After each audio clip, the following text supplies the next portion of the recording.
So this opening treatment is an adaptation from one written by Ernest Holmes called The House of Love. I live in the dwelling of love.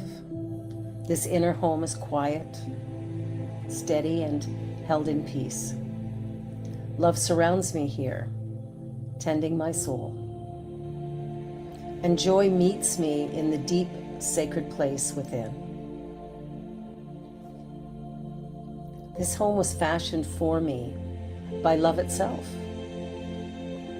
Not something I must earn or maintain, but something I remember and return to. I do not leave this spiritual home, for it is always with me, always available. I rest here. I remain here. My home is love,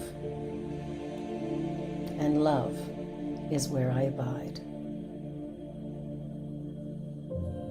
And in that energy and vibration of love, this evening's gathering unfolds with grace and in perfect ways. So I know all is well. And so it is. As we gather today together, I am grateful to be standing on the historical land of the Wendat peoples, the Mississaugas, and the Haudenosaunee nations. And it is now home to many diverse First Nation, Inuit, Métis people from all across Turtle Island. So may we walk alongside our Indigenous family, recognizing our shared stewardship of the earth. Let us carry forward the spirit of unity, understanding, and resilience. And by making this acknowledgement, we strive to be allies and take an active part in reconciliation. This fosters a commitment to create a world that works for the highest and best good of all life. Miigwech. Thank you. Oh, yes. Well, here we are. Another beautiful day, another opportunity to celebrate and rejoice in the things that we know, the things that we're ready to learn, to adapt to, and all that we're ready to receive. So as I close off this music, I just want to begin by talking about this inner blueprint. The inner blueprint. You see, there is that within inside of us that already knows who we are and what it is we're here to bring into life itself. And so we will get prompts from within saying, try this, do this, go here, go there, all kinds of things like that. And we generally ignore most of those. So I'm here to give you a reminder that we might want to listen to those. So the inner blueprint is setting your prosperity mental equivalent. Yes. So we're talking about something really powerful here. That inner blueprint is what shapes your life. It's what shapes all our lives. And before anything can show up out there, it has to exist in here. You know, as an idea, an expectation, a belief, a pattern of thought. So in New Thought, we speak about this, we call it a mental equivalent. And it's like having a mold that we're going to, maybe we're making a vase at a ceramics thing. And so we pour the clay into the mold and we wait until it dries. And then we take the mold off and then we put it in the kiln and fire it to give it its strength. So that mold that we use, that is the mental equivalent. So when we're looking at changing our lives, transforming things, creating something new, different, whatever, we must have a mental equivalent of what it is that we're seeking. And once we get clear about that, then it's quite simple actually for the manifestation of that belief to become realized in our life experience. So the simple truth is that if we want a new experience, we must first create a new inner pattern that can receive it. So it's just like if you were going to go out and, decide you wanted to take up sewing and you're going to sew yourself a beautiful new dress or blazer or whatever you want to sew. Odds are fairly good, unless you're pretty darn good with a needle and thread, that you're going to have a pattern that you're going to use to cut out the pieces and some instructions on how best to put those pieces together to make sure that it fits properly, looks right, sits right, all that good stuff. So it's the same thing with our life in general. What I believe to be true about my life gets to be true for me. It doesn't mean it's true for Rico or Kathy or for Sharon, but it is for me because I have set that intention. Okay. So we want to make sure that we're listening and also that what we say we want is what we actually want. Because sometimes we start off with, I want $1 million. And then all of a sudden we have money, we have the house, the car, the whatever, and we're sitting back going, why am I still feeling unsatisfied or dissatisfied with my life? Why am I feeling off still? I got what I asked for. So sometimes we want to spend a little time before we decide exactly everything we're looking for so that we can get what's in alignment with our divine purpose, what we're here to do. So the first thing is we're not going to force it. We're not going to hustle it. We're just going to prepare the soil for it. Okay, so we're clearing our mind of negativity, of judgment, regret.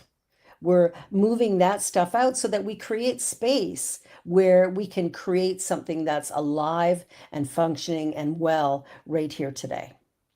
So that's what we're about right now, specifically our inner relationship with prosperity, because prosperity is not money or not just money. It's about supply, it's about support, it's about circulation, it's about opportunity, and definitely ease. Because it's so much easier if, your creditors call and you go, yeah, check is in the mail, and it actually is in the mail.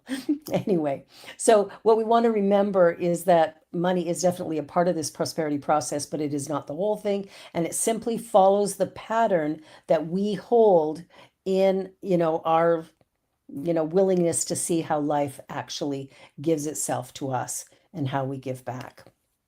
So prosperity is an interesting thing because I've worked with a lot of people over the years, myself included, about how to increase this prosperity consciousness. And it doesn't happen by accident, and it doesn't happen by wishing and wanting. That will not get us anywhere.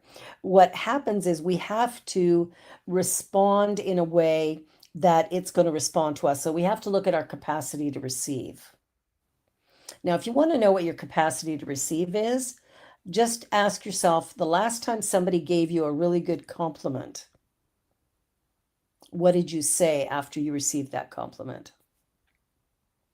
Did you say, thank you? Or no, it's okay. No, don't worry about it. Or somebody goes to give you something that's, quite valuable and you're like, oh, I can't receive that. Anybody here ever do any of those things? That means our capacity to receive isn't as big as what the universe chooses to give us. Okay, so we want to adjust that capacity. So prosperity does not respond to need. Okay, first thing we need to get clear about. It doesn't respond to need, it responds to capacity. So, you'll hear people say, oh, I could really use some more money, or I hope something changes. I don't want to struggle anymore. 2026 better be better than 2025, blah, blah, blah. We do this stuff. But underneath the hope is a mental equivalent that says, well, there's never quite enough. I have to work hard for every dollar, or it's irresponsible to want more. Anybody have any of those beliefs ever running around? So we want to pay attention to this inner dialogue because the inner dialogue is what's created the experience that we're currently living in, right? So we want to shift that inner dialogue. Prosperity hears the dominant belief. Prosperity hears the dominant belief, not the spoken affirmation, not the treatment you just did, wishing and hoping that maybe that would do the thing. What is that inner dominant belief? That's what's creating in our lives. Whether it's about money, whether it's about health, whether it's about love, whether it's about the work that we do, whatever it is coming from an inner belief. And if our life is showing up in a way that goes, could be better, then we want to double check. Let's go in and find out what that first cause is. Because everything comes from the inside out. The inside out. So there's a story about a gardener. So when you think about gardening, and I know we've got a couple months yet before we're going to do that, but when we start gardening, we're never thinking about, well, let me look at this seed. I don't know. The soil is pretty stingy, so I'm not sure it'll grow. We don't do that.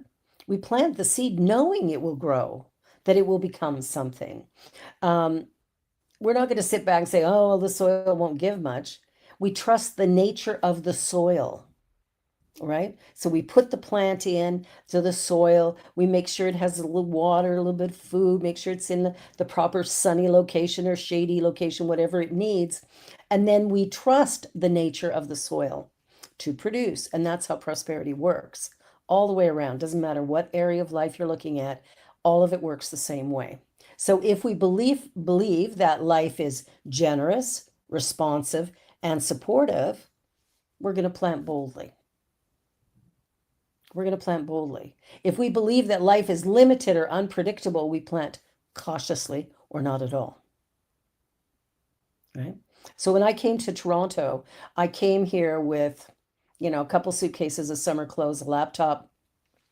I also had $40 in my pocket and then one plane ticket to Hamilton. And I knew somebody who lived in Oakville who drove me to Toronto, where somebody had agreed for me to sleep on their couch. Now, some people might go, well, that's not logical. That doesn't make sense to do that. Like to come to a city that you didn't know, where there was no people that you knew, like how are you going to make a go of things? And what's interesting is that when the universe opens a door, believe me, it is open wide. And whatever is needed, if we will maintain that initial focus, my focus was to start a spiritual center here in Toronto, teaching science mind principle. That was the goal. That is still the goal today. That first center has since closed down, but this one is here. And it is ready to burst at the seams. It is ready to just create something magnificent in the city. And I'm ready to make sure that that occurs. That's why I do what I do. Because what happened for me with this teaching, I healed my life. Now, is my life perfect now? You bet. No. Most days it feels really good. I'm a very happy person these days. I like my life. Is there anything about it I would like to improve or expand? Yeah, of course. There always is. If we're here, there's something we want to do. And so for me right now, it's like we're still realizing that dream that I had so many years ago. We're going back almost 30 years. Oh gosh, more than 30 years now. That I had the dream of starting one here and having it flourish. So that's my intention for this center. So if we believe that life is generous, responsive, supportive, and we plant boldly, which, moving to Toronto with $40 probably was bold. If we believe that life is limited or unpredictable, then we're going to plant more cautiously. But if we have this knowing that, that inner push will lead me in the direction I need to go, but then we have to do something. We don't just get to go, oh, I have this dream and let me sit back and, put my feet up and wait for it to be dropped in my lap. I mean, I suppose that could happen, but odds are pretty good there's going to be something we need to do. Once we decide what it is we're going to be, then we need to be that. And that should be obvious, but it isn't always. The harvest always matches the expectation of the planter. So if I'm planting carrots, I know I'm going to have carrots in the fall. I'm not going to have zucchini. If I'm planting seeds that go, oh, I'm so broke, I don't know how I'm going to survive, or oh, this relationship I'm in, it's such a problem. Nothing's working out. This person is difficult. Whatever it is that I'm speaking of, whatever it is I'm putting out, that is growing and multiplying. That is my limited concept of abundance. It's still abundance. I have an abundance of negativity in my mind. And sometimes we do, right? And when we have that abundance of negativity, guess what we create? More of the same. So we have to shift it. We have to turn it around. Ernest Holmes wrote in the back of the Science Mind, The Meaning of the Law of Correspondence. And he says that the law of correspondence works from belief to thing. If we believe we shall have only a little good, only a little good will come into our experience. The demonstration we make corresponds with our ability to provide a mental equivalent of our desire. So let's say we have a desire to, oh, I don't know, move into a big house on the lake. We want to live on the lake. We want to be right on the water. We want to do that. But we sit back and go, well, real estate prices here in Toronto are kind of high, so I'm not so sure I can make that occur. Not in the standard way anyway. But, there was a minister years ago who, had his vision of having his lakeside property. He was clear about it. Worked for years in that church. And one of his, members who'd been with him for years and years and years passed away and left him her house, which was on the lake. Big, beautiful house, right on the lake, exactly what he had wanted. And there it was. Did he work hard for it? He probably did. I know how hard ministers can work, so I'm really clear that there was a lot of energy and effort, but there was also a clarity of vision where he sat back and went, this is my desire. Now, he didn't sit back and go, well, I'm never going to do another thing and know that someday it's just going to land in my lap. And maybe it seems like it landed in his lap, but I can assure you it did not. That there was energy that he put into his ministry, into the work that he did, that created lives that were, well supported and sustained in the love and joy that is this teaching. And as a result of that, he received this incredible gift. We need to not define where our gifts come from, how our gifts arrive. When you think about the law of correspondence, you're talking about belief to thing. If I believe that I'm flat ass broke and I'm never going to have enough money to do anything, well, I get to be right. That's how powerful I am. I can block everything and keep it in a limited state. Or I can shift my perspective and go, what do I really want? Well, I would like my life to be comfortable and peaceful and harmonious and joyful and easygoing. That's what I would like. That feels good. I want time for play as well as for the work that I do.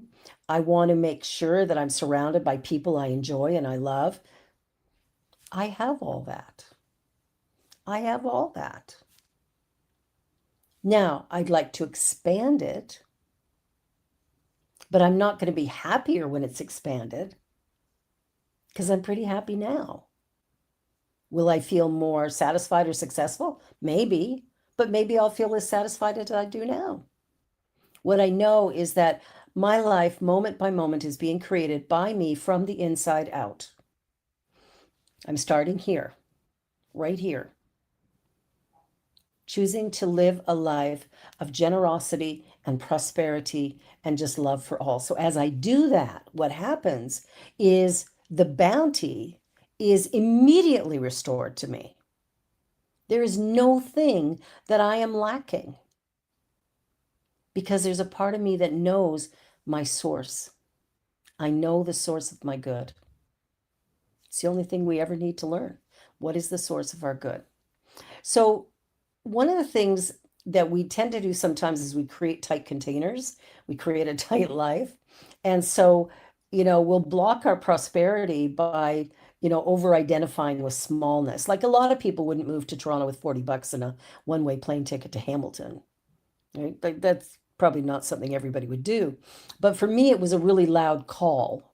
It wasn't just a flighty, I'd had that dream for 7 years at smallness. Like a lot of people.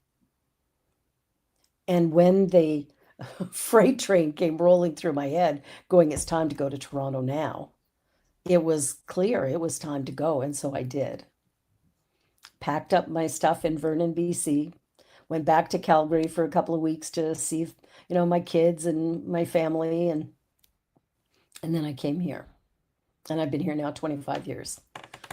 So the journey that we're on is not as predictably laid out as we sometimes would like it to be. I know that provides some level of comfort for us, but for me, I'm a bit of a wild child, so I'll do some of those things, but not always.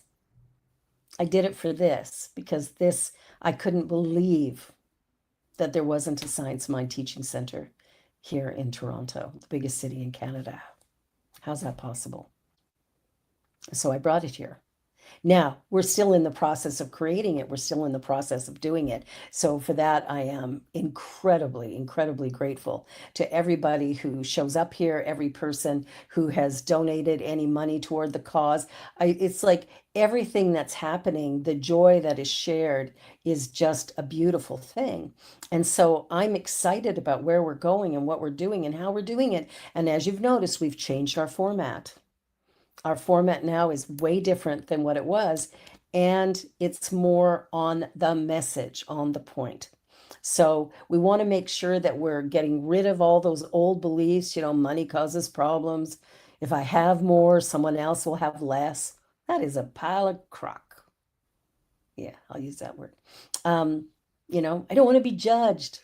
Think about how you think about rich people sometimes. People go, oh, that top 2%, man, they're hoarding. Well, not all of them. It's like saying all women are bad drivers. Don't you dare. I'm a good driver. I decided. So the journey that we're on is one to really begin to satisfy and fulfill our own set of beliefs and attitudes as we move forward. So I want us to really take a look at our lives, and whether you're looking at money or relationships or whatever's going on for you, health, I want you to really sit back and check in with what it is you believe about those things within yourself, remembering that that belief is what's manifesting. The belief is what's manifesting, and the belief can be changed. Wait, yes?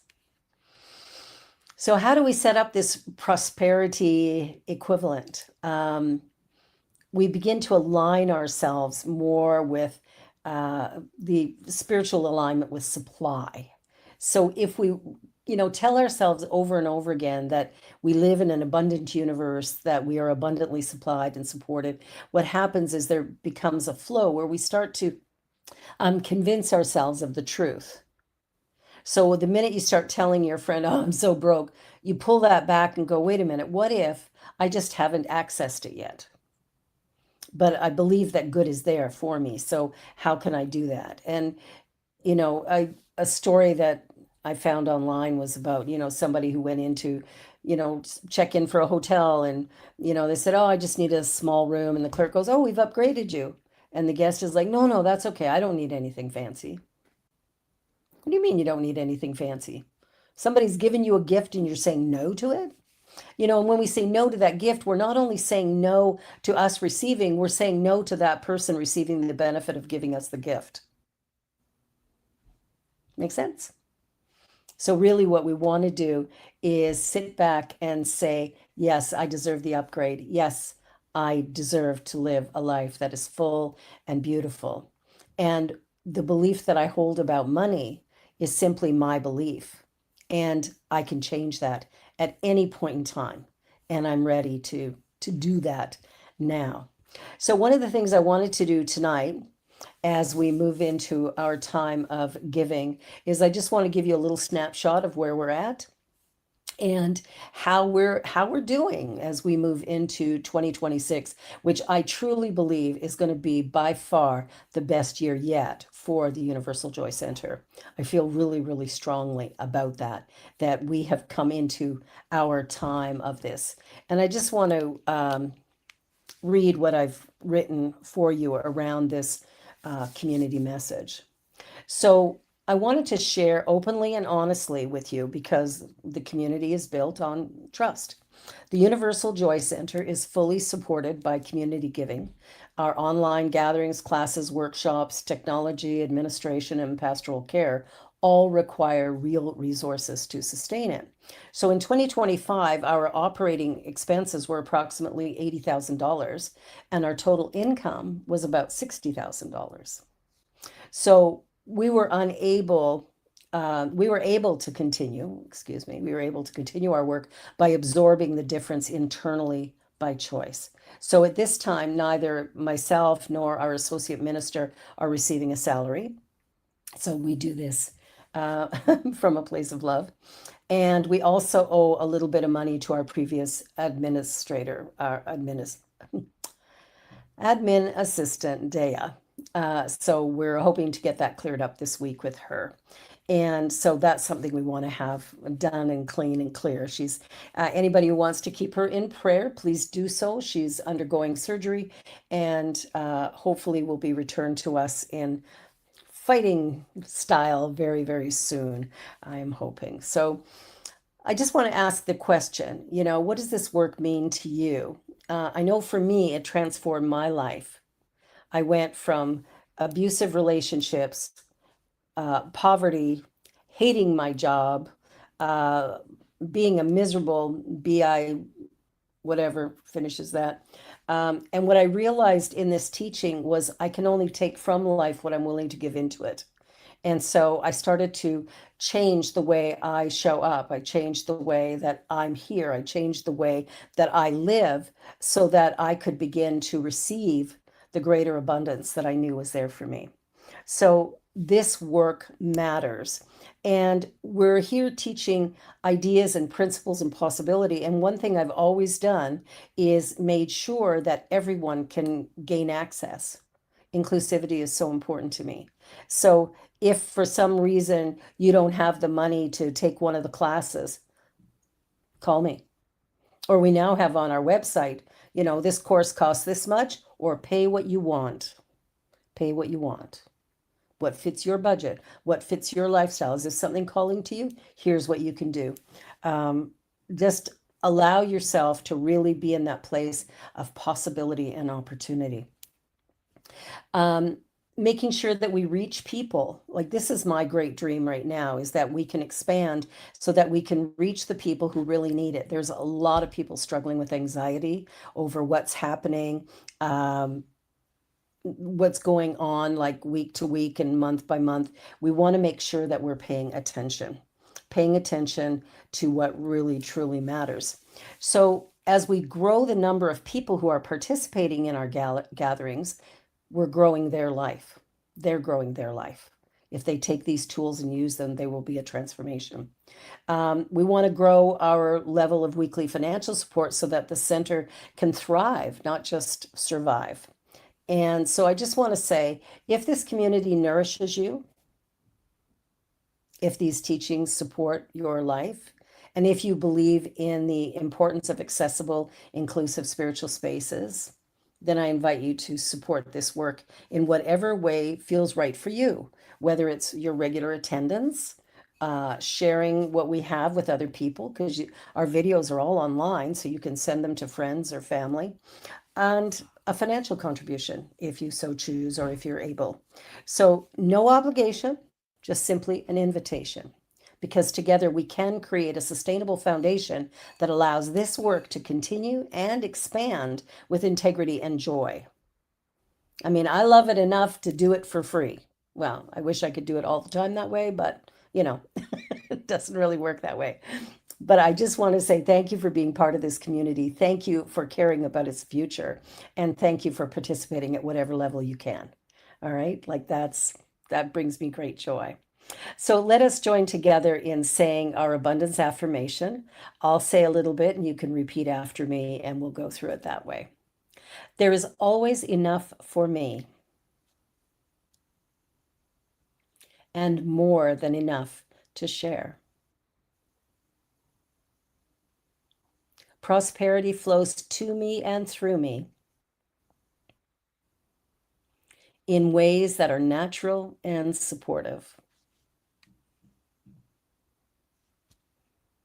I trust life to meet me with opportunities, supply, and right action.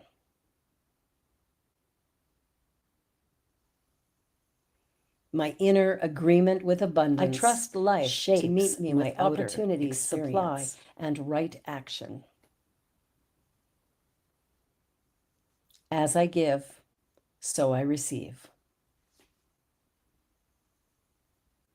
My good now flows to me in a steady, unbroken, ever increasing stream of success, happiness, and abundance. I am blessed. Blessings abound for all life everywhere. I am grateful. And so it is. And of course, there's a few ways you can give. You can give by e-transfer to admin@ujoyc.ca. Go to our website, ujoyc.ca, hit the donate link, or of course, you can mail a check to our office at 28 Sir Raymond Drive, Toronto, M1E1C2. Now, we do have some classes and things coming up. We've got a lot of stuff on our schedule that is really, really great. But to find out about all that, you need to go to the website. Yeah. So, classes, event, general information will be found there. The links to these things will be found there, and the ways to get in there will be there. So, go to ujoyc.ca, and you can even get onto the Wednesday gathering there. You don't have to save the link anymore. Just go there on the website, and there it is. So, yeah, how great is that? How great is that? So I just want to thank you for being here. Thank you for participating in such a wonderful way for this new and growing center. And thank you for the love, the joy, and the peace that you bring into my life every single day by allowing me to do this work. So let us do a closing treatment before we go into our joy gathering. So as I close this main part of our service today, what I know is that something beautiful, remarkable, and incredible is transpiring, has transpired. That there's an awakening, an expansion, there's a sense of unity and oneness that is absolutely glorious. I feel supported and sustained in all good things, and I know that whatever's needed, whatever's necessary, is here right now. And so I relax into it, and I'm fueled by it, and I'm filled. I'm excited about the new day that's coming. I'm excited about this moment in time and what life has to offer. And so I release all fear, doubt, and worry, and I stand instead in a place of possibility, opportunity, knowing that I am one with the divine. And it is in that oneness that all is well, all is good. With that, I release these ideas into the law with a grateful, grateful heart, knowing that beauty surrounds, indwells, and is each and every one of us. I let it be, and together we say, and so it is.